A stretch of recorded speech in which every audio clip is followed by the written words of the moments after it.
Hello and welcome to episode number 27 of the Selection Saturday College Football Podcast. I am your host, Nick. This is kind of an emergency pod. Not really, it's our usual schedule, but unfortunately both members have called out tonight. So, all three of them, I guess. Although Amelia didn't really show up anymore. But, we have to do the Big Ten. So the show must go on.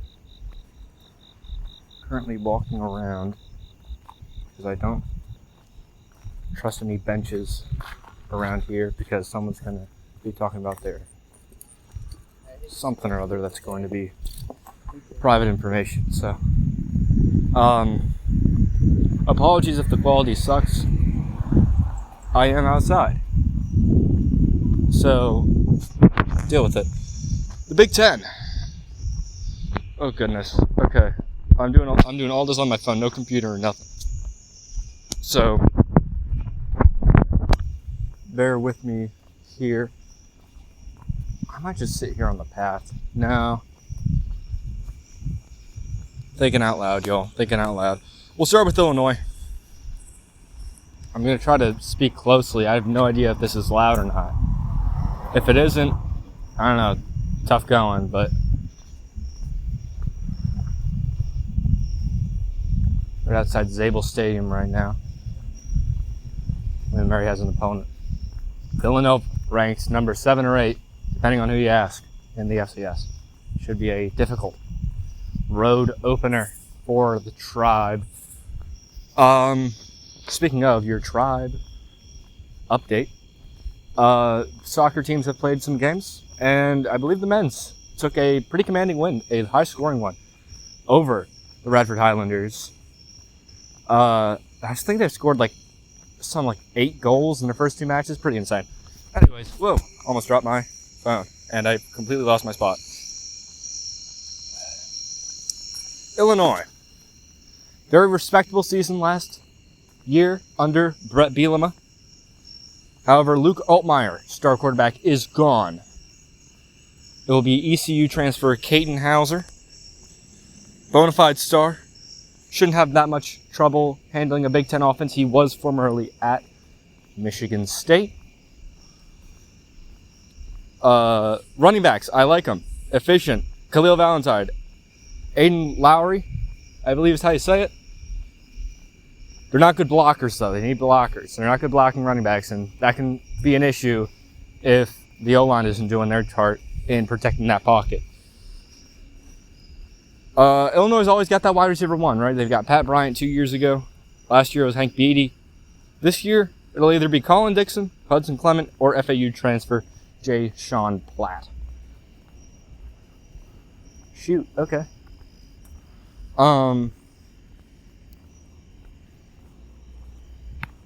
I might find somewhere to sit. This is very distracting. Since Tanner Arkin has graduated, last year's running back 1 will be the tight end 1 in Caden Fegan. Very interesting development there. I don't know. They're flipping people around. They're flipping running backs to tight ends. It's madness in Urbana-Champaign. Illinois has never seen too many productions out of the tight end position, so it's an interesting experiment. The moment I try to find a bench, just nothing going.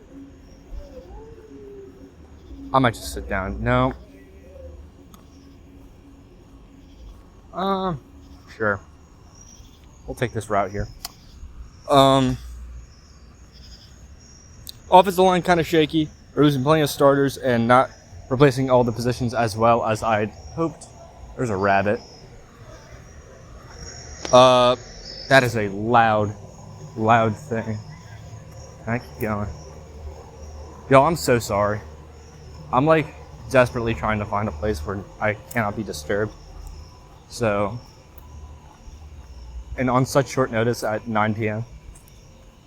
Okay. See, now there's people there because it's the Sky Bridge. Y'all, it's a struggle.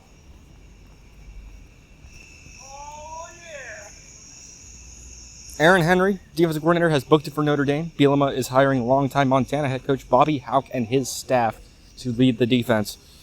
Defensive line lost a lot in the portal and the draft with some lackluster replacements, in my opinion.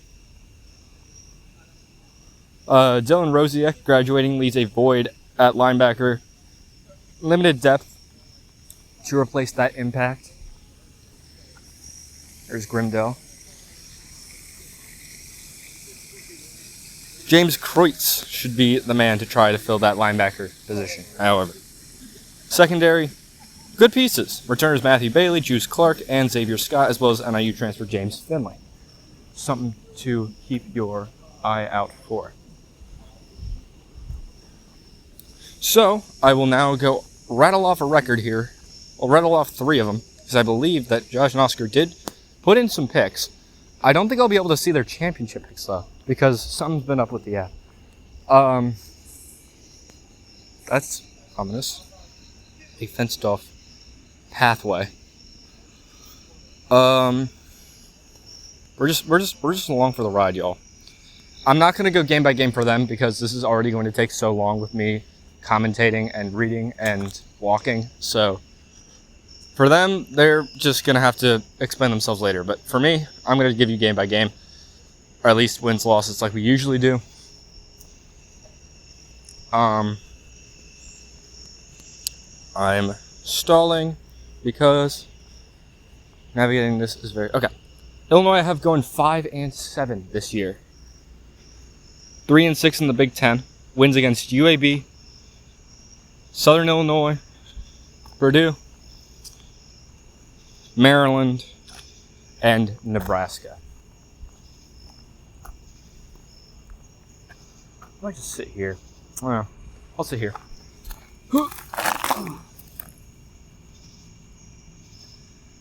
There we go. Okay. Indiana.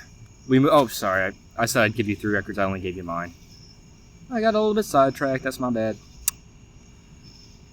Josh has the Illini going 6-6, 4-5 in the conference, and Oscar has the Fighting Illini going. He has not done his yet. That is quite unfortunate. I thought he did. It's okay. We're all dealing with college stuff, so or school in general. So, that's okay. That's okay. We'll just do me and Josh then. Indiana, last year's national champions. Signetti really built a hell of a team, but can he repeat? Is the question. Josh Hoover, in my opinion, is better than Mendoza. Not really elite. He does have a turnover problem. I'd say probably the second best quarterback in Rourke's in Signetti's Indiana career. The number 1 being Curtis Rourke. That could just be bias. I don't know. A bug just landed on me. This is terrible. It's probably loud as. It's very ambient today. Maybe that'll just be a plus. Sorry, y'all. They grab a stud at running back. They're replacing Kalon Black and the other dude with Turbo Richard from Boston College. Of course, one of the only good things about Boston College last year. Roman Hemby, that's who I was thinking of. Omar Cooper, Elijah Surratt, all gone. In terms of wide receiver room, it's actually setting Hoover up pretty well for success. You get Nick Marsh finally getting out of Michigan State Hill. Shaz Preston, dog out of Tulane. Charlie Becker's going to break out into a bigger role. And then 4-star tight end Miami transfer Brock Schott will also be joining the team. Offensive line retains nearly everyone, and experience is always a good sign. On the defensive side, Tyreek Tucker returns for one last ride. He'll be a absolute stud on the interior. The ends also looking good. Linebackers are looking pretty pedestrian, I'm not going to lie, but I trust Signetti to make the room look at least decent. Secondary also loses pieces such as D'Angelo Pons. They're going to be difficult to replace. Josh has Indiana going 11-1, 8-1 in the conference, making the conference championship. And then me personally, I have Indiana going, I believe, a crisp 10-2, 7-2 in the Big Ten. Only losses are to Ohio State and Michigan. Certainly not terrible losses. We move on to Iowa. Kirk Ferentz returns for year 28. Their quarterback, Mark Gronowski, is gone. He, of course, was a very typical Iowa quarterback. I think he actually got signed to some team in the NFL, but I don't know where he is now. He's not really much of a passer, like most Iowa quarterbacks. Now they have no quarterback. It's either last year's backup Hank Brown or third string Jeremy Hecklinski. I believe they're still working that out. They're one of the last P4 teams to decide on a quarterback come week 1. Teams are probably just going to continue to stack the box because this running back room is just insane. Kamari Moulton, LJ Phillips from South Dakota, and Xavier Williams. All three of them could make a three-headed back. A lot of people are liking Kamari Moulton. I really think that Xavier Williams is one of the better backs. I think the best back in the room. And that might be a hot take, but that's just my opinion, watching Xavier Williams. Last year's leading receiver was DJ Vonamy, the tight end, with 434 yards. So much for tight end U. Very interesting guy they bring in is UTRGV, University of Texas, Rio Grande Valley. They bring in their wide receiver, Tony Diaz. UTRGV, of course, having a very new program, but still very much succeeding. They actually might go FBS much faster than we initially expected, kind of like Tarleton in their rise. Listen, y'all, Texas football is no joke.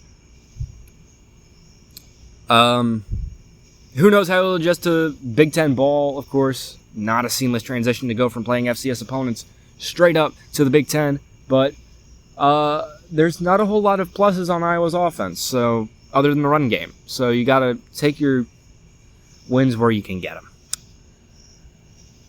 Last year's O-line was the best in the nation. Pieces leave, but this unit will still be pretty elite. It is Iowa at the end of the day. They will find some corn-fed Iowans that are just 380 pounds and want to protect the quarterback with their life. The defensive line also loses pieces, and the replacements don't wow me, but I feel like they have to trust the system with that defensive line. Ferentz did not bring in a single linebacker in the portal. So maybe I should just trust the system? It's like, I could preview Iowa all I want, but it's just like Notre Dame. No matter what year it is, no matter who they got at quarterback, no matter who they got at any position, they're going like 9-3, 8-4, 10-2. It's just in that realm every year for Iowa, and it doesn't really matter. So, although Iowa has been pumping incredible players out of the secondary, this year seems to be no different. They retain Zach Lutmer and Deshaun Lee. They bring in Tyler Brown from JMU and Cody Haddad from Ohio State. The incredible special teams from last year are all gone. Kicker, punter, kick returner, and coordinator all leave. Just something to think about. Iowa prediction. Actually, we'll go to Josh first. Josh has Iowa going 8-4, 5-4 of the conference. Interesting. I have the Iowa Hawkeyes. You're going to have to give me some leeway. I know I keep saying that, but I'm on one device right now. 10-2, 7-2 in the Big Ten. You're going to hear me say that quite a few times, I think. Which is why I only have one berth for the Big Ten in the playoffs. Although, many people are correct. It's, SEC and Big Ten are the media draws, so they'll probably get spots they don't deserve. But in my opinion, it is SEC, it is Big 12 this year. And the national champion will come out of one of those two conferences. Most likely the SEC. Anyways, Iowa's two losses are coming against Ohio State and Minnesota. So we move on to Maryland. Mike Locksley does have a problem. He had 8-win seasons in 22 and 23, but now has back-to-back 4-win seasons. He's undefeated in non-conference play, but winless against ranked Big Ten opponents. What an interesting wrinkle. Terrapins never ran the ball last year. Now Jacksonville State's Clint Trickett is here. And if you'll remember who the leading rusher was last year, it was Jacksonville State's Cam Cook. His offensive system is run heavy. Running back room, not ready for the change, in my opinion. You have DeJuan Williams showing brief flashes last year in his freshman campaign. Harry Dalton III coming in from USC. Terez Worthy coming in from Temple. All three are unproven. All three probably will take a little bit of time to get used to the system. Or at least, thrive in it, just as a group. It's just not what you want. You'd want this system in, in Iowa, because Iowa has that system. They have the running back, the run-heavy offense. But I skipped over quarterback, y'all. Malik Washington. Needs to improve the decision-making, but definitely a talent. Hopefully transfers out of here, I'm going to be honest, because, Maryland. Don't want to be stuck there if you're a football player, unless your name's Stephon Diggs, in which case your career ended up pretty alright. Wide receiver room does a little bit of addition by subtraction, having one of the worst P4 units in the game a year ago. However, I do love the G6 transfers in Old Dominion's Naeem Abdurrahim Gladding and Wyoming's Chris Durr. Two guys I was just singing the praises of last year. Just a lot of P4 unproven talent. It's top heavy with the two guys I mentioned earlier. I'm excited to see how they jump. It's like an Iowa State thing where it's oh, these guys were great. Did you have to go to Maryland? P4 is P4, I guess. But Maryland? Sure. The 12 personnel should be utilized with good talents in Dorian Thomas and Preston Howard at tight end. That's a group that I do really like. O-line returns 3 starters. Talik Lockett comes in from Texas State after being one of the best Sunbelt pass blockers 2 years ago before an injury derailed his 2025 season. Unfortunately, run blocking is still going to be an issue, likely. Defensive line. Talented through too many games due to targeting calls a season ago. There were a lot of games that went down to, well, not a lot of games, but a couple of games that went down to the wire that Maryland just choked away because of these stupid targeting calls. If I were a Maryland fan, first of all, why am I doing that to myself? And two, I'm kind of getting pissed at the defense, I'm not going to lie. Sidney Stewart, Zion Ely will be game wreckers. I know I deleted him from my notes because he got injured, but there is a dude who was going to make this group a little bit more prolific, but he did have a season-ending injury in the fall. So, you hate to see it. Daniel Wingate will lead the linebacker room, but outside the edges I just named, it's looking pretty thin. In the secondary, Jalen Husky got drafted. The secondary made a lot of mistakes last year. Jamari Glasker and Dante Joyner should be locked down at the corners, but I have concerns with the safeties. And that's where I added my little addition, because apparently earlier this month, Dante Joyner was announced to no longer be on the team due to legal issues. So it goes from bad to worse. Maryland literally got worse. I actually did take away a win here at the end of the season to make them no longer bowl eligible, because I had them going 6-6. I was like, I believe in Chris Durr. I believe in Naeem Abdurrahim Gladding. I believe in Malik Washington. But man, it's not looking good for Maryland this year, so I had them going 5-7, 3-6 in the Big Ten, with wins against Hampton, UConn, Rutgers, Purdue, and USC. Josh has the Maryland Terrapins, that is the SEC, going 3-9, 0-9 in the conference. So, zero hope in this team. I do not blame him. We move on to the Michigan Wolverines. It's been a coaching nightmare for the Wolverines, but they have landed Kyle Whittingham for this season. at the head coaching job. Bryce Underwood is going to be a problem with a year of experience under his belt. He is one of, if not my favorite quarterback in college football right now. No, that's probably a lie. I think it's Trinidad Chambliss, but I do love me some Bryce Underwood. He was a big reason why Michigan wasn't great last year, but he has the talent. Now he has the experience. He has Utah's former offensive coordinator in Jason Beck.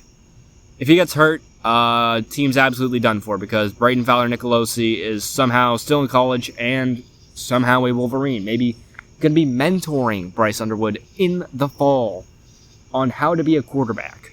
Although I wouldn't trust Braden Fowler-Nicolosi at all. Except for that one Colorado game. I think he was the quarterback for the Colorado game where Colorado State nearly beat Colorado in the year one of the Shadur clown show. Running back, it's believed to be a two-headed monster with Jordan Marshall and Savion Hyder, I believe. One letter off from that being a terribly unfortunate last name. I think Hyder's a breakout candidate that everyone should keep an eye out for as the season progresses. I wrote this a couple months ago. I think everyone's talking about Savion Hyder. I think he's the most hyped up true freshman out of anyone. So you've heard of Savion Hyder by now, probably. Wide receiver room. A concern for a lot of fans. I think there are some pieces. Andrew Marsh was the second best wide receiver playing college ball in Michigan last year with the name Marsh. Of course, we just talked about number one, Nick. J.J. Buchanan is brought over by Whittingham after an impressive freshman campaign. They got Jamie French. I don't know why there's two F's in that last name. It's something like Caribbean, I think. He's a big play threat. True freshman Celesi Moa, also a guy to look out for. The receivers are young, but they have potential. This seems to be... it feels like Michigan's still kind of rebuilding after that championship season, and then the whole drama, and they're still going through drama, and it's all messy. So, I think we'll see a good Wolverines team coming up here in a year, 2 or 3. Tight end room undergoes a lot of change, but should be fine. No Loveland or AJ Barner-esque tight end on this roster, most likely. Offensive line has good talent, but tackles are pretty young. Should gel in time, I'd say, as time goes on. On the defensive line, absolute monster from the portal, John Henry Daly. Holy smokes, this guy is a stud from Utah. I'm so happy. I'd be so happy if I were a Michigan fan that Whittingham brought him over. He did get hurt last year, but before then I couldn't stop singing his praises. The defensive tackles, kind of lackluster, but then again, they'd have to replace Kenneth Grant and Mason Graham. That is not going to be possible. Linebacker, another guy to look out for at an incredible spring, is Chase Taylor. Guys around him are also pretty class. In terms of secondary, the class of secondary would be Rod Moore and Jair Hill, another great player who will play on Sundays very soon. Elite secondary. I'm liking Michigan. I just think that they're not, natty ready quite yet. I'll go over my Michigan first. I have them going 8-4, 6-3 in the Big Ten. Losses to Oklahoma, Indiana, Oregon. That is Josh. I'm no way I have them losing to Oregon. I'll talk about Oregon later. Heck nah, dude. Dude, don't even joke with me about that. I'm not. I do have Michigan going 8-4, but I have them losing to Oklahoma, Iowa, Minnesota, and Ohio State in the game. That makes a little bit more sense and aligns with what I had to say. Of course, Josh had the same record as me, just losses to different people. We move on to little brother, Michigan State. Sorry for anyone who thinks they are not little brother. Jonathan Smith era in East Lansing is over. Welcome in. Former Northwestern head coach, Pat Fitzgerald. Sure. Is Pat Fitzgerald washed? I mean, that's what the data will have you say. I mean, didn't do wonders at Northwestern, in recent memory. I don't know. People are kind of dogging on him. I think that Pat Fitzgerald is a lot better than what Jonathan Smith brought to the table. The Aiden Childs experiment is also over. They will continue to run out his replacement, Alessio Milivojevic. He's basically just Aiden Childs, but he's not mobile. Cam Fancher is also here. So, one of those many failed UCF quarterbacks. I don't know how he keeps getting away with this. UCF, I'm like, okay, I can see the vision. He had a lot of interceptions last year. Like, the interception to touchdown ratio was like 1-to-1. I'm like, dude, if you're going to be playing UCF ball, you can't have that happen. And he played UCF ball, and he let it happen. And now he's in Michigan State. What's going on? What's going on? Bringing UConn's Cam Edwards is absolutely huge. Workhorse back who will alleviate pressure from Milivojevic. Wide receiver room is depleted of Nick Marsh and Omari Kelly, and the incoming guys are kind of question marks. Interesting prospect coming in is Samson Gash, a state champion in the 100-meter dash. The offensive line, pretty pedestrian. Defensive front, pretty decent, honestly. Grabbing NC State's linebacker, Kenny Swords, is big. He grabs a ton of talent and depth on the defensive side of the ball. Defense should be capable of doing their job against most Big Ten offenses, I think. I don't think Michigan State's going to be embarrassing this year. That's for sure. They also make a sneaky good improvement to their special teams by hiring a former Iowa coordinator and getting an all Big Ten second team returner from Nebraska and Kenneth Williams. So they have that extra edge. So with that, I do have Michigan State going 9-3, 7-2 in the Big Ten. I'm really hopping on the Spartan train.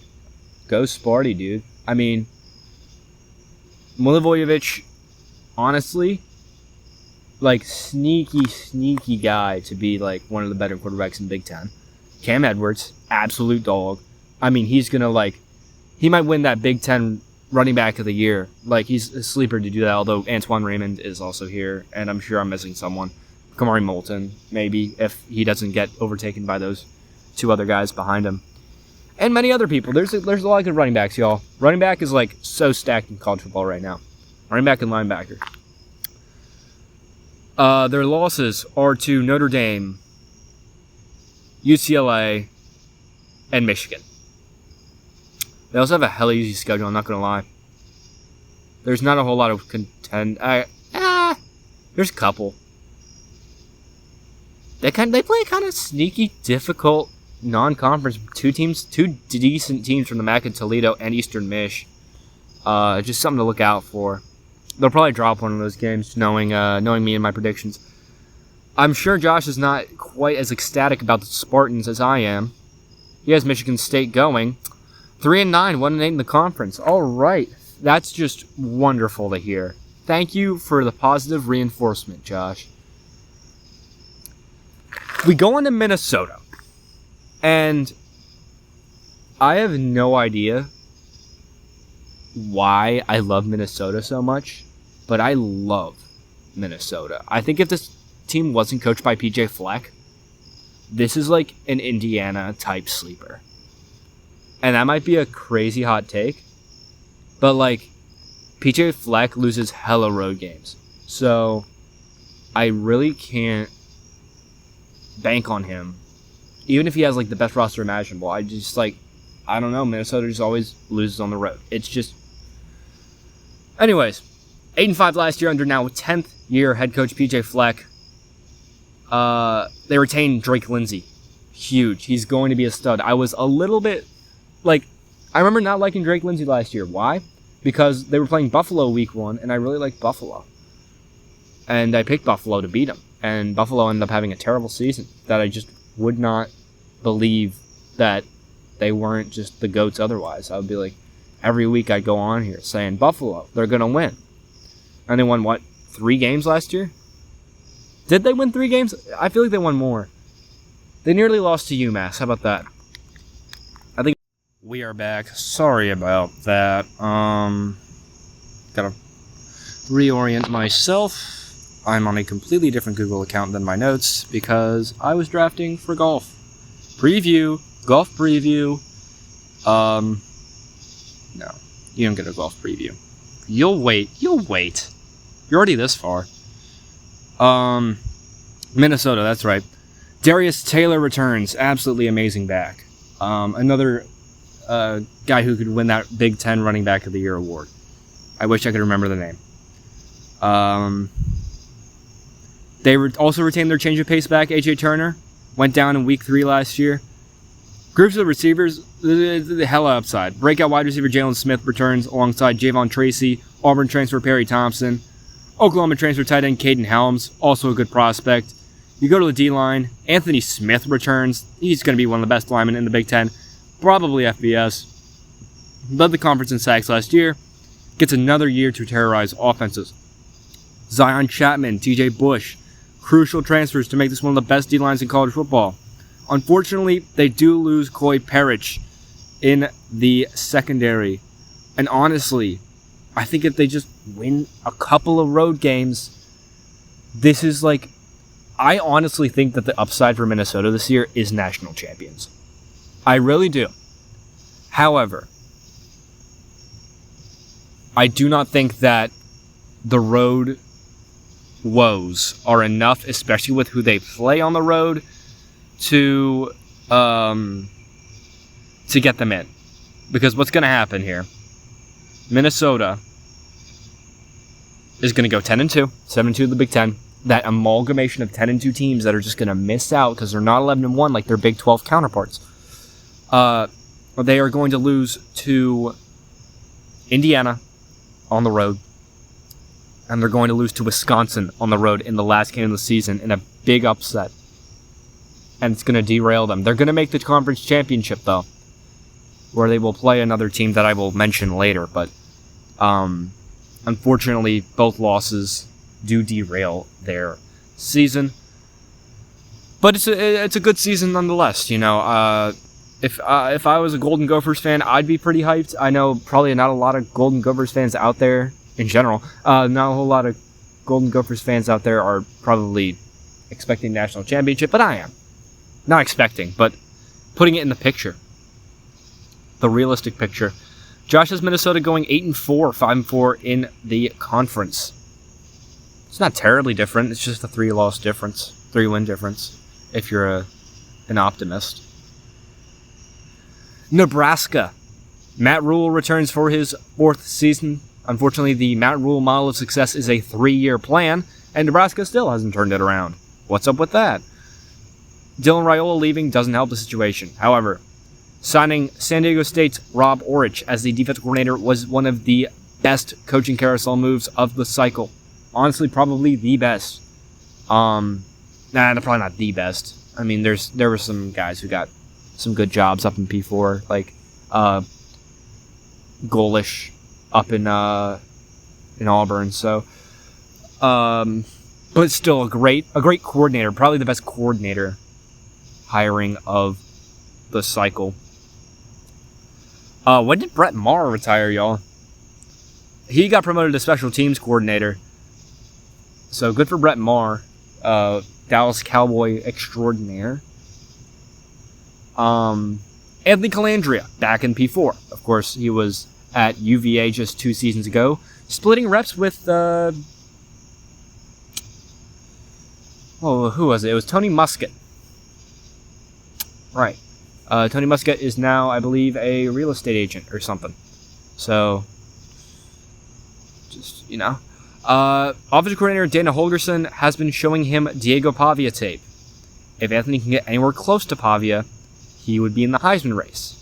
However, Anthony Calandria is not Diego Pavia. And unfortunately, that is the cold hard truth that Dana Holgerson is going to have to believe and accept.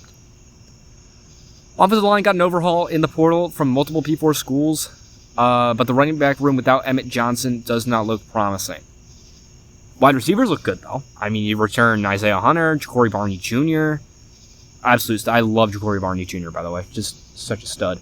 And UCLA transfer Quasi Gilmer, who last year in his, it might have been 2 years ago, but in his little render on ESPN had that comically large skull cap. I'm sure it's still out there if you want to look it up. Luke Lindenmeyer returns as a steady tight end, but the defensive line does not look stellar. Williams Nwaneri is still a stud, but his surrounding unit is in question. I love the players that followed Orich to the Huskers in linebacker Owen Chandlis and safety Dwayne McDougal III. But, I mean, guys, the days of old at Nebraska, it's just over, right? Nebraska this season I have going an abysmal 4-8, 1-8 in the Big Ten. That is Josh. I'm going 5-7, 2-7 in the Big Ten. I knew it was somewhere around there. I'm like, I don't think I was that critical on them. I was pretty critical, but they just don't get enough. I like some parts, but their only wins are against Ohio, Bowling Green, North Dakota, Maryland, and a late one against Rutgers. Josh, of course, I already said, has him going 4-8. Northwestern. David Braun enters his fourth season as the woefully average Northwestern head coach. This is a crazy offensive staff that he's brought in. Chip Kelly is the new offensive coordinator. And y'all remember that assistant head coach at UCLA last year that the media was glazing? Jerry Neuheisel is the new quarterback's coach. Defensive coordinator Tim McGarrigle is back after fielding a very solid defense for the Wildcats last year. Also a crazy quarterback room. You got Aiden Childs, who will be the starter. He won the starting job. I didn't even know it was a competition. But Nico Marchiol was also there. West Virginia's backup just a season ago. I didn't think that Jaden Childs could have such a steady season as he did last year, but he really proved me wrong. He's better than Preston Stone. Problem is that he had Nick Marsh last season, but luckily there is a replacement for Nick Marsh, and his name is Griffin Wild, preseason All Big Ten first team honoree. I stopped making fun of him last year. 2 years ago, I was a big Aiden Childs, like, this guy sucks. But now I'm on the Childs train. I think he can really succeed as long as he has that wide receiver one in Griffin Wild. He just needs to stay healthy. Is that a frog? Sure, just a frog on the path. Why not? Okay. Great returning running back in Caleb Komalafe. Two great tight ends in Minnesota Duluth transfer, Luke Danicki and Alex Honig. Offensive line doesn't thrill me, even with Remington Trophy watch list candidate Jackson Carcello on it, which sucks because for once in my life I was really excited for a Northwestern team. This defense, but does have some pieces I like. This might be Northwestern's year to break out and do not terrible. Safety Robert Fitzgerald led the Big Ten in solo tackles last year. He returns. They grab a piece of the stellar Oklahoma defense last year, although he was buried in that depth chart, in linebacker Kobe McKenzie to pair up with the returning Braden Bruce, something like that. Unfortunately, Anto Saka is gone, leads the pass rush, but a couple of questions. They do bring in Jamal Johnson from UCF. I can confirm that he is a absolute stud. Also brings in an Ohio State transfer, Dominic Kirks. Might not be so bad for the line. Who knows? Honestly, disciplined group, disciplined Northwestern team, good Northwestern team? I certainly think so. I have the Northwestern Wildcats going a respectable 7-5, 4-5 in the Big Ten, with their losses being against Indiana, Michigan State, Iowa, Ohio State, and Minnesota. That's a darn good record for the Northwestern Wildcats. I'm sure Josh shares the exact same sentiment. He has Northwestern going 7-5, 5-4. Wow, he's more bullish on Northwestern than I am. Just within the conference standings. Interesting. Reason for hope in Chicago, or in the surrounding area. Ohio State, we will get on to what all of y'all have been waiting for. The Ohio State Buckeyes. What happened last year, man? Back-to-back losses last year to end the season. New team, new staff. Brian Hartline, offensive coordinator, is a USF Bull now. He is replaced by former Falcon and Steeler Arthur Smith. Wide receiver coach, also new. That position is always crucial to Ohio State's success. They retained Matt Patricia as the defensive coordinator. So that's 2 head coaches, NFL head coaches, as the coordinators. Neither of them were any good, I don't think. Was Patricia? I don't remember if Patricia was any good. Well, obviously, he doesn't have a job anymore, so kind of have to assume. Julian Sayin returns to the helm of this offense. Jeremiah Smith and Brandon Innes return at wide receiver. Devin McEwen comes in from Texas State, one of Brad Jackson's favorite targets. There's always some promising freshmen in that group, as always. I mean, when one man leaves, another just joins. You know, Garrett Wilson and Chris Olave leave, you have Jackson Smith and Jigba, and you have Maserati Marv, and then you have Jeremiah Smith, Brandon Innes, Carnell Tate. Like, goodness, y'all. How can you not believe in these wide receivers? Like, with that pedigree, that recent pedigree. Bo Jackson returns at running back after a great offseason in the weight room, but that position is also very deep, with Isaiah West being a great change of pace option and possibly a 1B to Bo Jackson's 1A. That would be scary if anyone could even, like, rival Bo Jackson.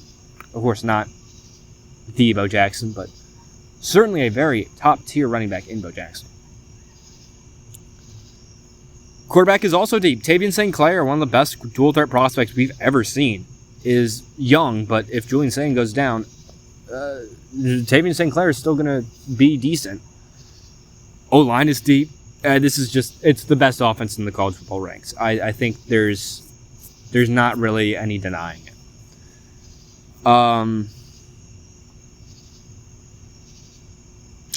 I'm worried that a pro-style offense under Arthur Smith with these playmakers is just not a good decision. That's just the only thing I can see holding them back is Arthur Smith. But, I mean, Ryan Day hired him, so. Or not, it probably, I don't know. They brought on Arthur Smith with the hopes of him being Brian Hartline. Who knows if that comes true. Defense. Elite. Secondary is elite. Although Orville Reese and Caden Curry are gone, defensive ends are still elite. They lose Sonny Styles and Caleb Downs. That sucks. I know. They lost a lot in the draft, kind of like Miami. But I trust Ohio State's backups more than I do Miami's. That's just a fact of life. Ohio State, in my books, are going 11-1, 9-0 in the conference.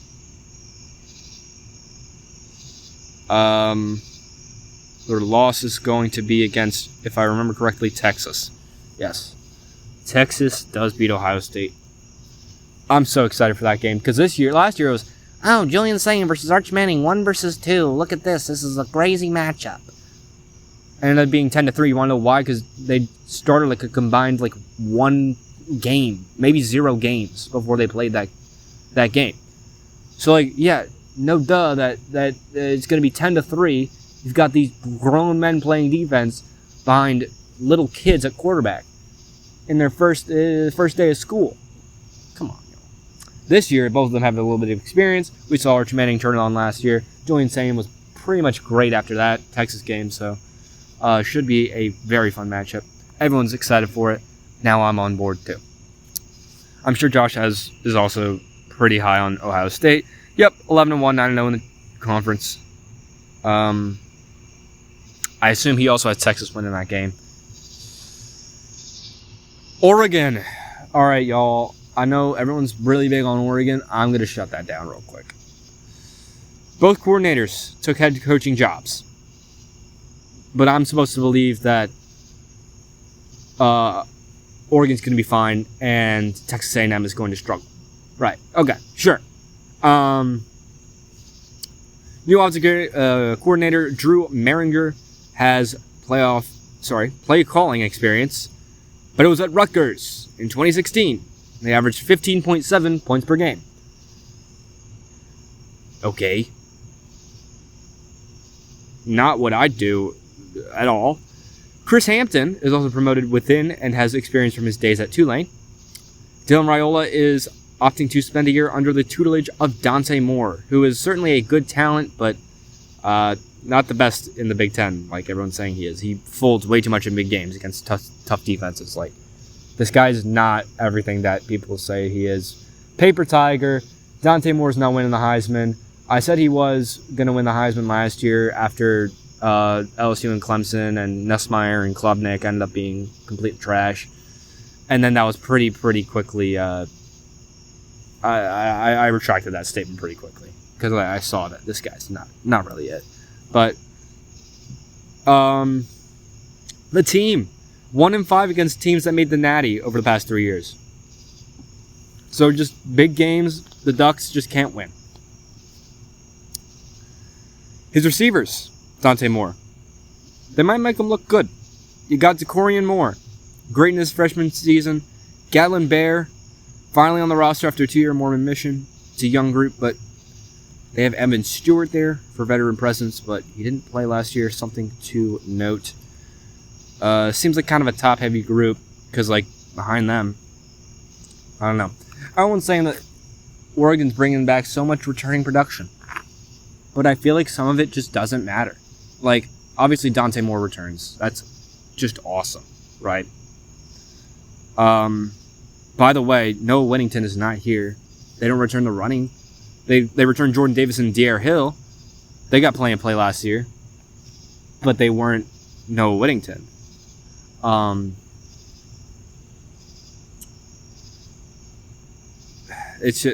keep going here. And yeah, Kenyon Sadiq also gone. There goes your tight end position. O-line only returns 2 starters. Where's this returning production? I'll tell you where it is. It's on the defensive line. They returned literally everybody. It's going to be the best group in college football, without a doubt. Okay, it will single-handedly save games from the jaws of defeat when Dante Moore can't get the job done. If they need to last stand, it will be because of this defense and this defensive line. Veteran leader Bryce Botcher did go to the draft. His replacements don't wow me here in this linebacker room. Devon Jackson got 41 tackles last year. That's the most impressive option. Dylan Thieneman got drafted. Of course, Coy Parrish, we mentioned him earlier. He's here now. Great get. Fantastic get. Him and returning starter Aaron Flowers will make a great safety duo. Corners also look pretty good. So, defensive line and the secondary will basically save this Oregon team a couple of wins. But really,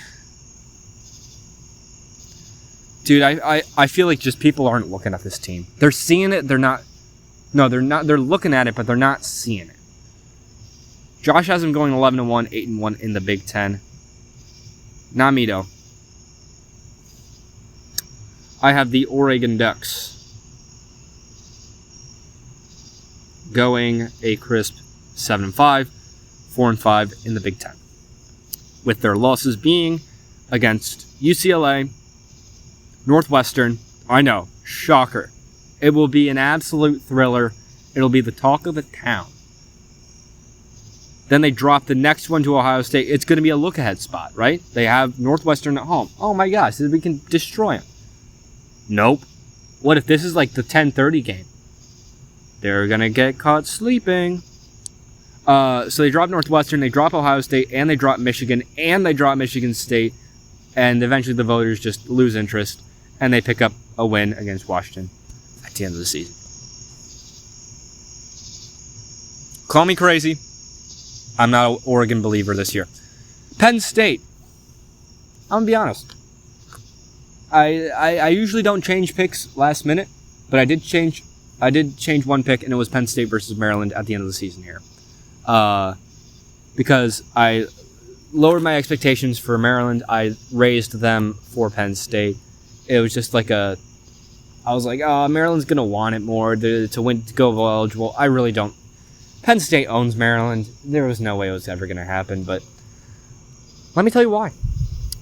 Matt Campbell has taken the place of James Franklin and brought over 20 players with him from Iowa State to Penn State. Is he the piece that brings Penn State to the promised land? No, not really. Not yet.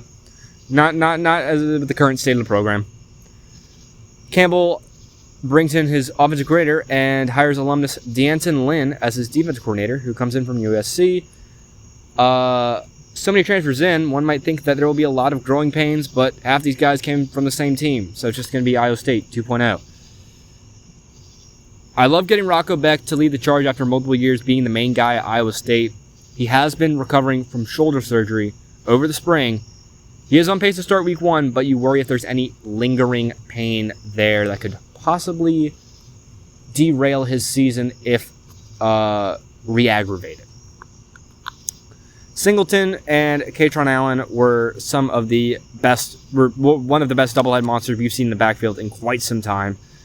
But there's two guys who will fill that role pretty nicely, in my opinion. You have Carson Hansen, a proven back at Iowa State, and Ohio State's transfer, James Peoples. He's also going to be a very capable back. So run game should still be Penn State's forte. Also depth in that room with Pinstripe Bowl legend Quentin Martin Jr. and Cam Wallace rounding it out.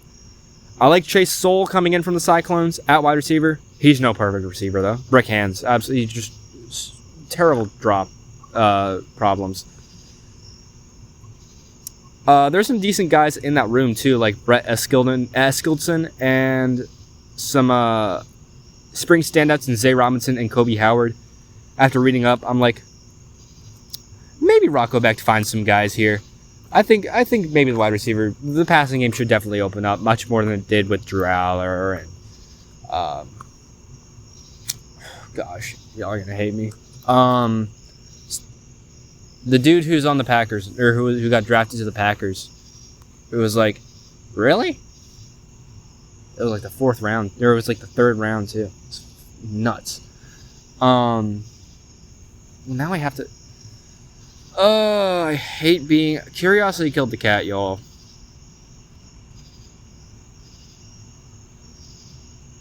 Sean Clifford. Right, because it was Clifford's... Yeah, okay.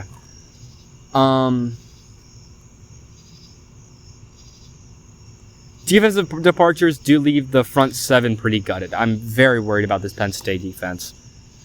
One of the very few returners that I like is linebacker Tony Rojas. Big plus there. He should be good alongside ISU transfer Cooper Ebel. Aldavian Collins and Zion Tracy return in secondary, complemented by Iowa State transfers such as Marcus Neal Jr. So, it's like a decent defense. It's not going to be elite. It's not going to be Penn State level. That's the issue that I'm running into here. So, I have Penn State also going 7-5, 4-5 in the Big Ten, with their losses being against Wisconsin, Northwestern. Northwestern's to me, I'm like, we're going to be hearing a lot about Northwestern in the middle of the season when they have that gauntlet of a midseason schedule. Michigan, they lose that game. They lose against Washington. They lose against Minnesota.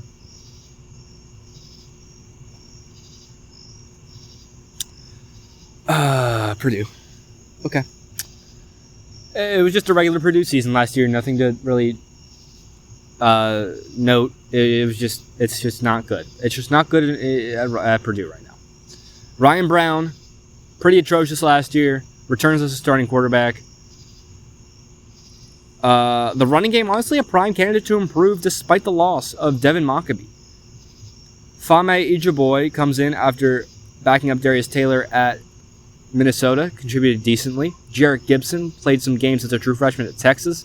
Travis Terrell got about 1,000 yards in 2 seasons at Jackson State.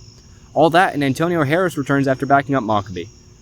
So, it's a deep room. I really do like the running backs they have there. Wide receivers. Let's talk Xavier Townsend. This is why you don't leave Orlando, you snake. Goodness. You leave UCF mid-season and you end up in Purdue. So, probably a better education, but come on. You're here to play football. You're going to Purdue? Ugh. He's the best wide receiver here, okay? Everyone else is just not looking good, especially for a Big Ten school. Offensive line kind of improved over the portal, but questions there. How much? I don't know if they'll be ready to be considered a good Big Ten unit. Same with the interior D-line here. The edge unit does remind me of the running back unit where it has a very deep rotation, and because of that, could greatly improve. Monty Powell is gone, but Charles Correa is a big returner in that linebacker room. But around him, a lot of inexperience. Last year's passing defense, one of the worst anywhere.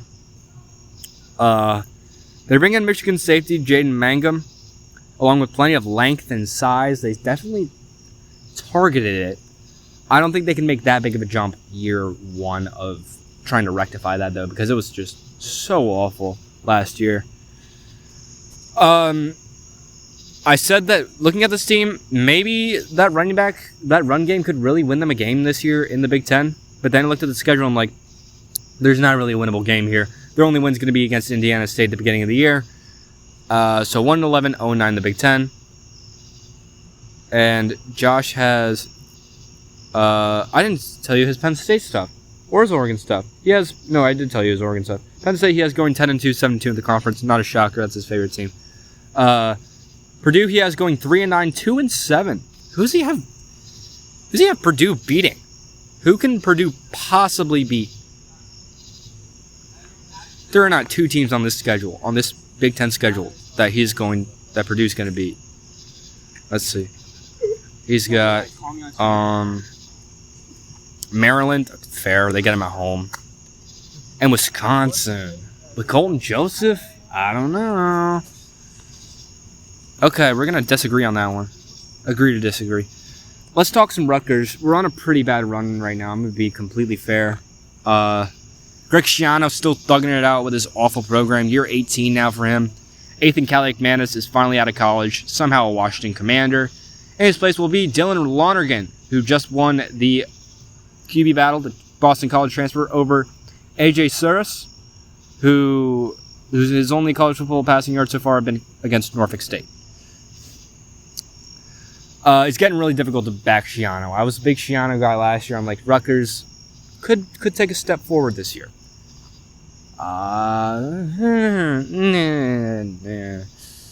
Antoine Raymond will be the starting running back again this year. It's year 2 of the Antoine Raymond show. KJ Duff, all Big Ten second team. Antoine Raymond, all Big Ten preseason first team. Ian Strong and DT Sheffield, however, are gone. And the wide receiver room outside of KJ Duff is looking rough. How about that alliteration? Alliteration? Nope. Rhyming.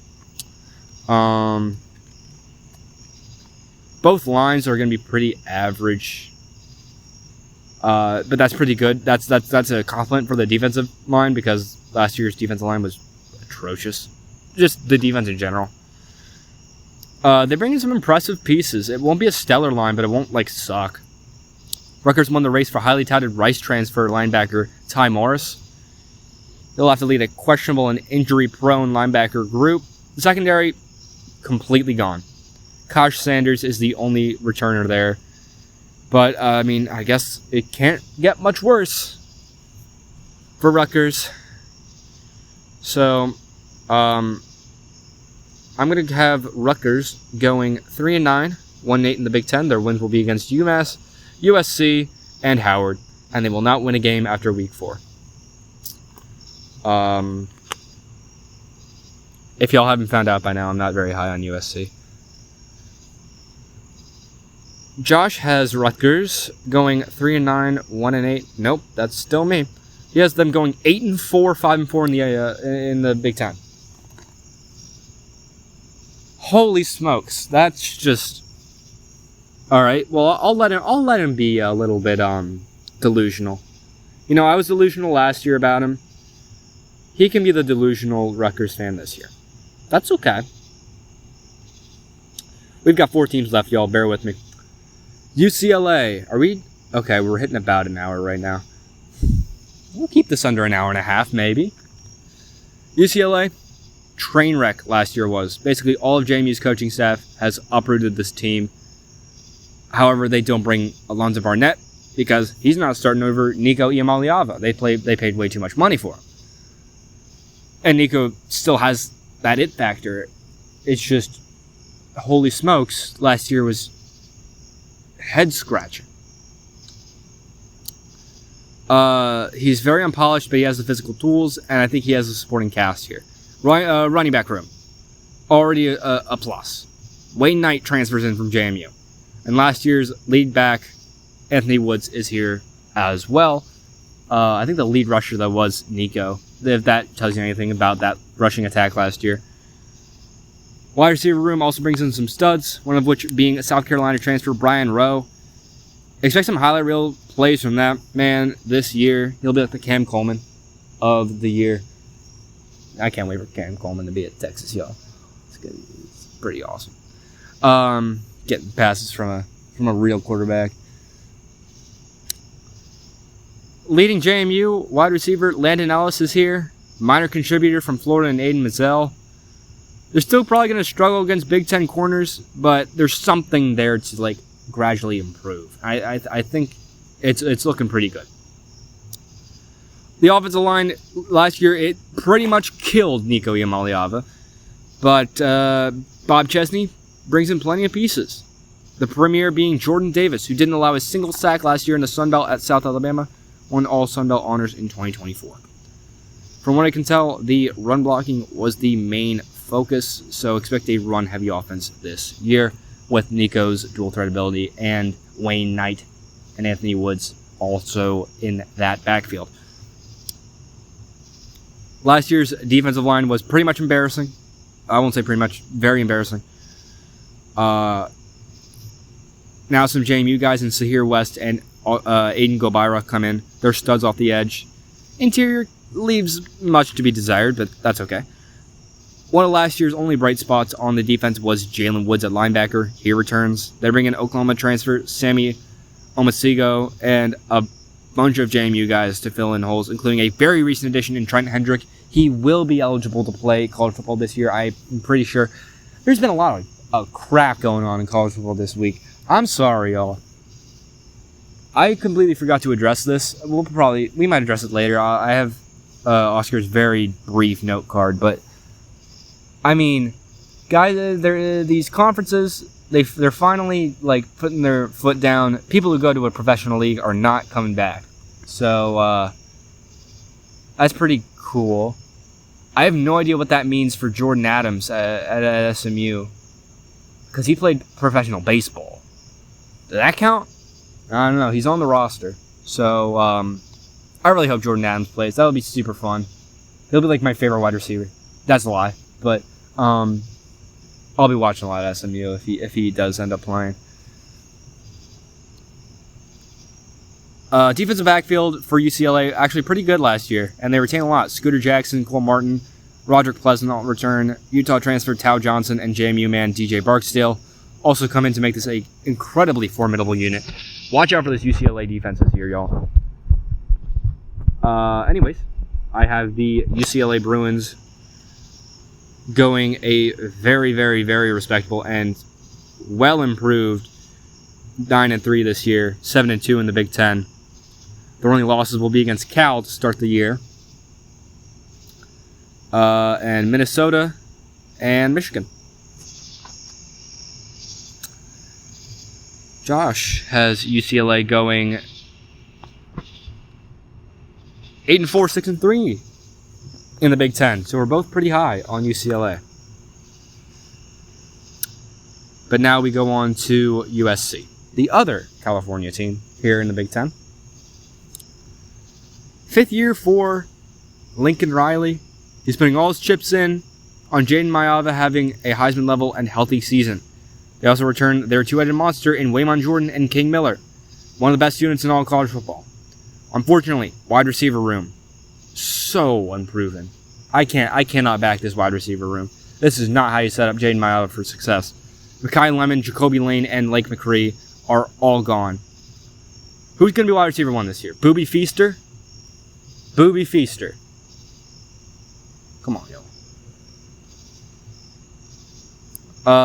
In a wildly unprecedented happening in the modern era of college football, they return all 5 starting O-linemen. However, starting center Killian O'Connor suffered a season-ending injury in fall camp, so I guess it wasn't meant to be.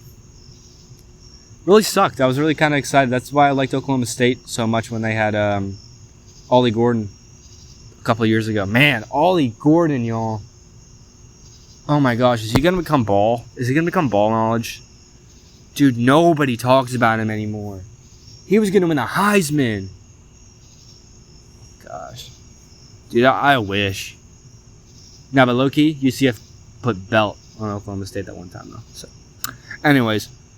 Hiring Gary Patterson as the new defensive coordinator is huge. Hall of Fame coach right there. Still coordinating the defense. Defensive line has size and depth. It's still pretty young. Linebackers were bad last year. Don't look like they'll be much better. Secondary's been stretched thin. Corners being actively reassigned to the safety/nickel. This is a rebuilding defense with a rebuilding wide receiver room. I really only like the quarterback and running backs. And the O-line. It's just, as long as you stack the box against USC, it's like, Jaden Mayoff is going to, unfortunately, as much as I love him, disappoint this year. Josh has USC going 6-6, 3-6 in the conference. I have USC going... I love scrolling. I'm doom scrolling. 3-9, 0-9 in the Big Ten, with wins against San Jose State, Fresno State, and Louisiana. I told y'all, I'm not in on USC this year. They're going to be incredibly disappointing. Washington. Jed Fish returns for year 3 and will be the head coach and offensive coordinator this season. He retains his elite defensive coordinator in Ryan Walters. Damon Williams returns as one of the sneaky goodest quarterbacks in college football, although now, of course, this is a while ago. Everyone's talking about him. Everyone's talking about Damon Williams. I can't have anything good, y'all. His dual threat ability will take him to the next level, but this running back room needs to be discussed. Jaden Lamar, Trey Cooley completely missed spring practice due to injuries. Jordan Washington suffered a scary head injury at said spring practice. That leaves freshman Quade Carr and Ansu Sanoe. Yikes. I think that this heavy pipeline of wide receivers is kind of on hold this season. You know, we've had so many, especially that one year they had 3, class wide receivers. Of course, one of them recently retired, but still class. Looks to be a very young group, so maybe just not quite superstar ready. Offensive line looks really good, honestly. In terms of defensive line, Kai McClendon, J.D. Hill, great candidates to improve the defensive line this year, but they also missed spring practice. That group overall is also very young. Linebacker room, very versatile and should look very unique under Walters. The corners look elite. Dylan Robinson, Emmanuel Carnley, Elias Johnson, all candidates to be stars this year. Ryland Dillard Allen will lead the safety group as a freshman All-American last year, so that secondary is going to be pretty lethal. Watch out for Washington, man. 7-5 for me. 4-5 in the Big Ten.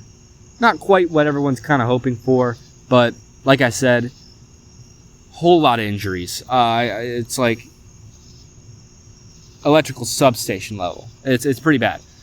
Their losses are going to be against Minnesota, Iowa, Michigan State, Indiana, and Oregon. Josh has the Washington Huskies going 6-6, 3-6 in the Big Ten. Finally, I know Oscar wishes he could be here for this. Scotty, Wisconsin. Last year was one of the worst Wisconsin seasons in recent memory. Luckily, that atrocious offense they had last year is about to be saved by ODO's own Colton Joseph. The only issue is that he's entering a wildly different system than he was at ODU. From an up-tempo offense to pro style, there could be a couple of growing pains. They do have a great two-headed monster at running back in Abu Sama and Darian Dupree. There is no standout wide receiver, so there will be a multitude of fine options for Colton. I'm sure he'll be fine with that. You know, ODU had some good wide receivers last year, but good for the power, or the group of 6. So I'm sure he'll do fine. It's a young and unhealthy offensive line, so I do have some concerns. Defense wasn't an issue last year, and doesn't look like it will be this year either. Young breakout linebackers Mason Posa and Cooper Catalano return to anchor the defense. Wisconsin D-line never really had that standout guy, but always somehow just meshes well as a unit. And then secondary is pretty young, mostly unknown. We will see in that regard. So, for the final record prediction of the preseason, I have Wisconsin going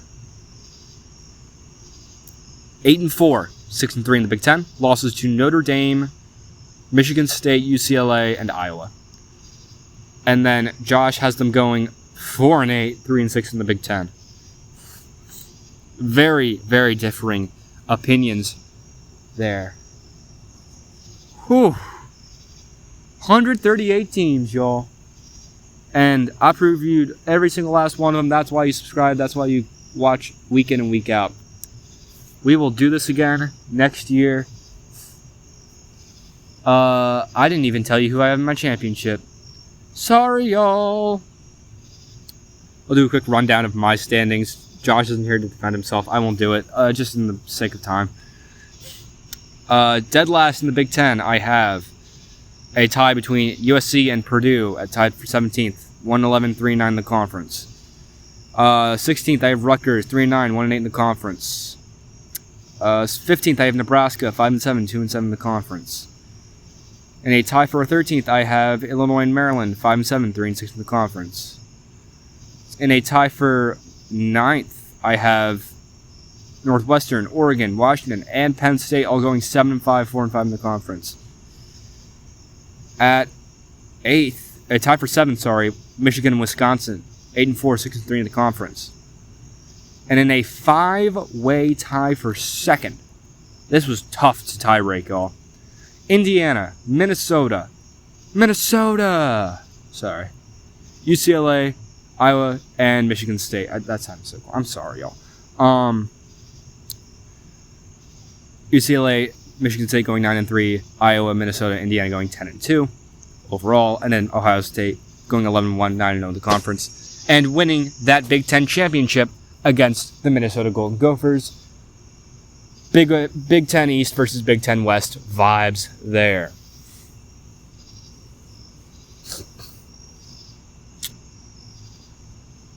All right.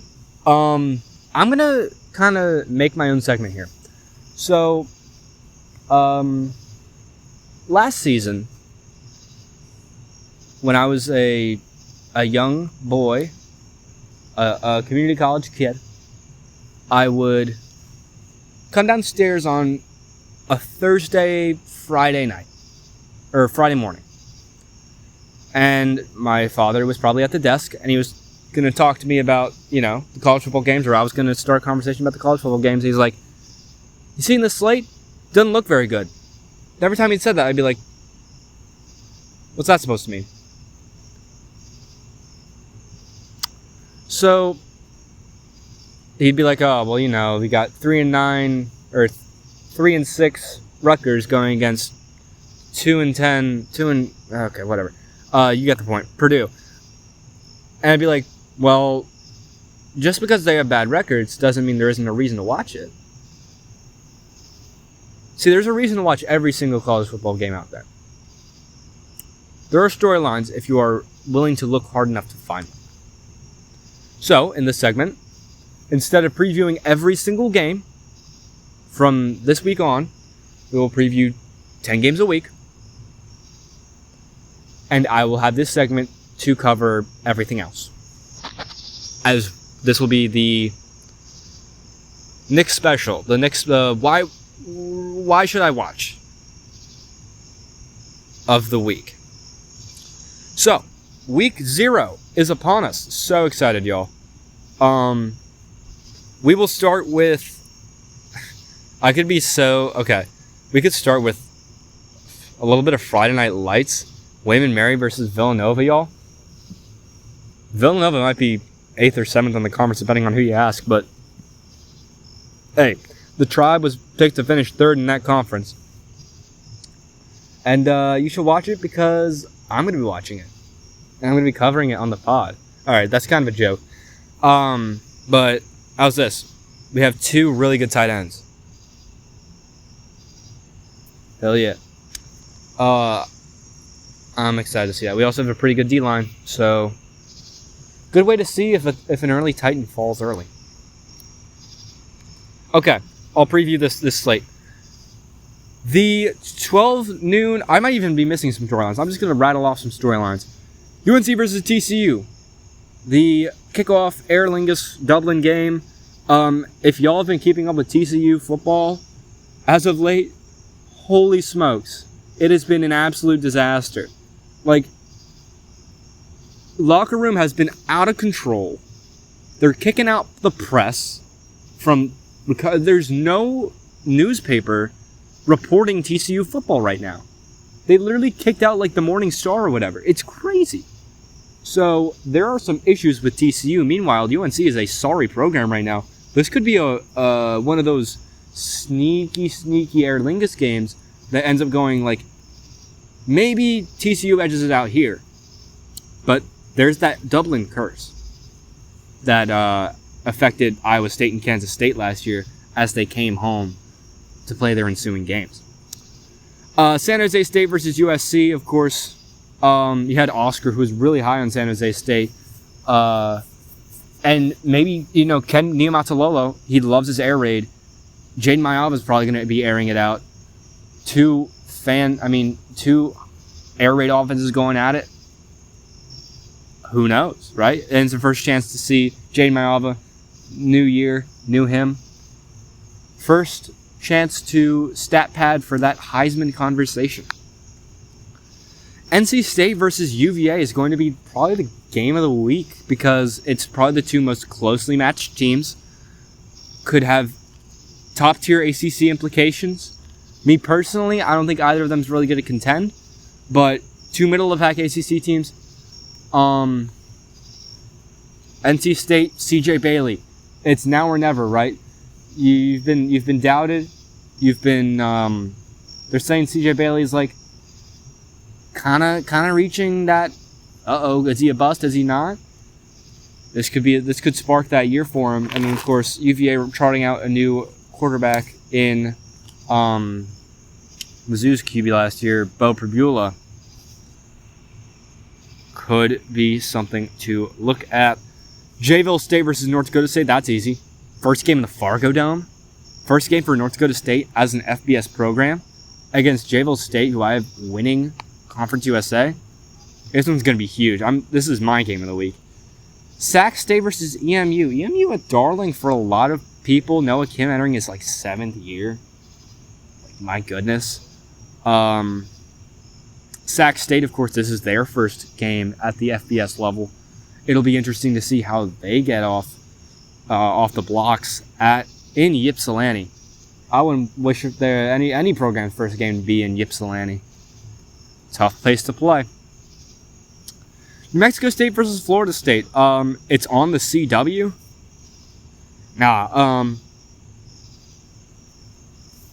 I think Florida State's being heavily underrated by the media this year. Did not make any of the polls, I don't think. No, yeah, it was Clemson and Louisville that were the interchangeable ones. So, FSU didn't make any polls. And honestly, the only reason you should be watching this game is to see how many points FSU drops on New Mexico State. Because New Mexico State is going to be absolute doggy doo-doo in this game. I'm sorry. Hawaii versus Stanford. This is a lot of people's upset pick of the week. I agree. Stanford sucks. Stanford absolutely blows this year. It's Tavita Pritchard's first game at the helm of Stanford. There's going to be growing pains there. Meanwhile, Micah Alejado has a year under his belt. It's looking really, really good for Hawaii this year to get off to that possible Mountain West champion grind set here. Let's see. So I think Hawaii could beat Stanford here. That's why you should watch. Get that first P4 losing to a G6 of the season.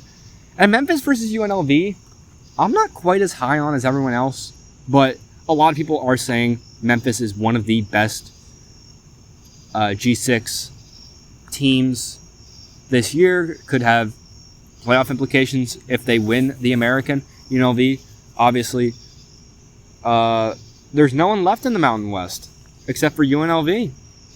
That's not entirely the truth, but it's certainly a cleaned out conference.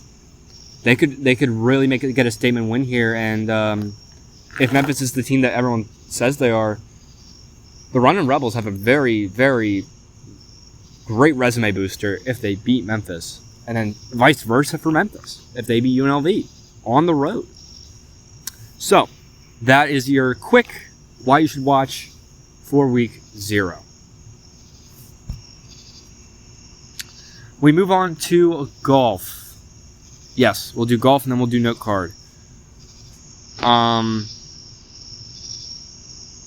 Need to move to my other document, my golf document, because everyone has one of those, right? No one else made golf picks. Oscar kind of did, but he'll send them to me later. It makes it easier for me. I thought Josh was going to be here, and he's not. So, it's a W for me because I'm like less than 100 points back. So I just have to like win one. Anyways, my number 5 this week is going to be Ludwig Oberg at plus 205. Hard not to find guys with good course history here, considering you have to be top 30 in FedEx points to be here. I'm kind of getting Tommy Fleetwood 2025 vibes when he's just consistent all year without a win and just randomly wins the last event of the year and steals the FedEx Cup. Yo, I'm so excited for this 2028 season, when we get that World Cup-esque playoff. It's going to be so awesome. Stroke play. You gotta love it, yo. Or, sorry, not stroke play, match play. It's gonna be pretty awesome. My number 4 is gonna be Cam Young plus 230. Fall off is kind of real, but he has won 3 times this year. Drives the ball well. All he needs really is a spike putting week, and boom, top 5. So, kind of just rolling the dice on a top 5 putting week. All right, number 3 is going to be Patrick Cantlay plus 230. He's been Cantlaying as of late, getting close to that number 1, but not quite winning. He won here at Eastlake in 2021, T2 last year. It's a Cantlay spot for Cantlay to Cantlay. That's all I can say. Number 2 is going to be Xander Schauffele at plus 188. I mean, you take a look at the dude's course history. Absolute stud. Win, T7, second, T2, T5, fourth, second, T4. How can I not pick him for my top 5 off that alone? Like, I don't care how good he's been. I'm taking that. And number 1, who's going to win the FedEx Cup? It's going to be Scott. Okay, it's going to be a letdown. He's won 3. He'll have won like 3 events all year, and he'll have won. It'll tie for the most. So it'll still be, pretty much unchallenged. Although, I mean, anytime Scotty wins the FedEx Cup, it's unchallenged because he is the best golfer in the world, and it's not even close. I literally only need 1 bit to hit, and I win the season because Josh can't hit this week. I'll play it safe. Scotty finally won and forgot that he's still in the playoffs, judging by that round 1 performance. I mean, are you kidding me? He was like basically last after round 1 and then fought back for like a top 10. It's insane. It would be so Scotty to have one of his worst PGA Tour seasons and despite it, win the FedEx Cup. Last place pick is going to be... There were a couple good picks here. There's some guys who really shouldn't be here, in all honesty. You take a look at the bottom more, you're like, how did he make it through? And that was what it was like for me and Min Woo Lee. Stocked up on top 5 finishes at the start of the year. I think he got second at the Scottish Open or something. That was the only other good performance he's had as of late. He's just kind of coasted to the playoffs. Hasn't been driving it well. His approach game's been pretty weak. I'm not liking it. And then my oddball is going to be just kind of for fun. Just cherry on top.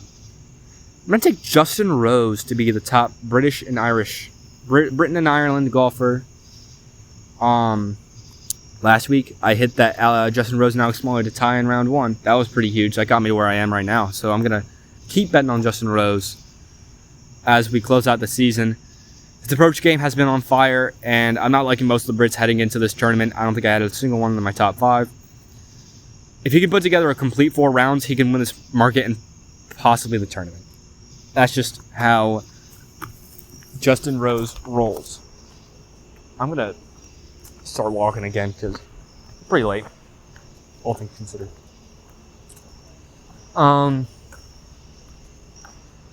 Note card, I think, is the last segment we have. So I will pull up the note card here that Oscar sent me. Okay. First, Cleveland, Denver, and the Clippers have agreed to a trade sending Peyton Watson to the Cavs, Max Strus to LA, an unprotected 2031 Cavs first-round pick, and a 2032 Kings second-rounder to the Nuggets. Peyton Watson and Max Strus, kind of those like mid-tier ballers. I'm a big Max Strus guy, so I'd be happy if I got him.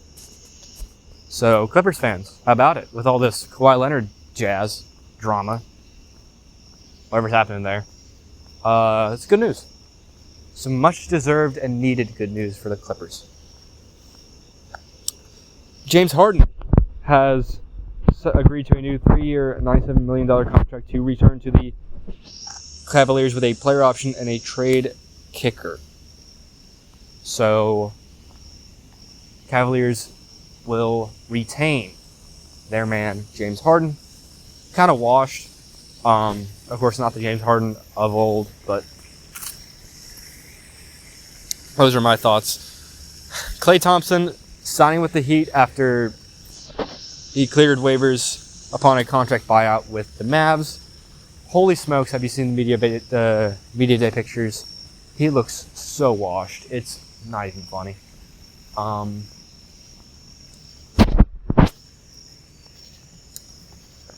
Mike Bobo is out for the season alongside... Where am I? What the phone, dude? Sorry. Yeah, Jake Bobo gone. And Bud Clark, also our third round draft pick, also out for the season. It's a pretty bad situation in Seattle. Losing 2 guys that I'm a pretty big fan of within the Seattle Seahawks roster. So, much love out to them.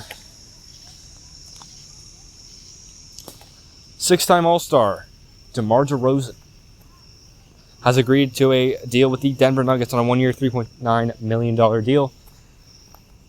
Is he still ring chasing? I don't know. It's like, does DeRozan bring a whole lot to the table? Sure. I mean, he's like kind of a Russell Westbrook at this point. Like, of course, Russell Westbrook now retired, but he brings something to the table. Even this late in his career. Speaking of careers, Nick Chubb has decided to call it a career after just so many bad injuries in his career. Like, Nick Chubb has had at least 2 or 3 just, you can't even show that on TV, injuries. And he just kept on kicking until this year he decided no more. I wish him the best. Honestly, just such a sad, unfortunate way to end your career. Just could never stay healthy despite being an absolute beast. And then, I don't think we talked about this last week. I think this was a pretty recent development.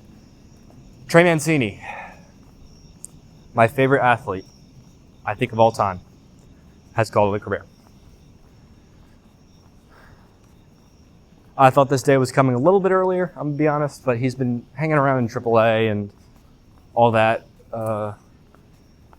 Overstaying his welcome, some may say. I think he was still good enough to crack a roster, but he wasn't.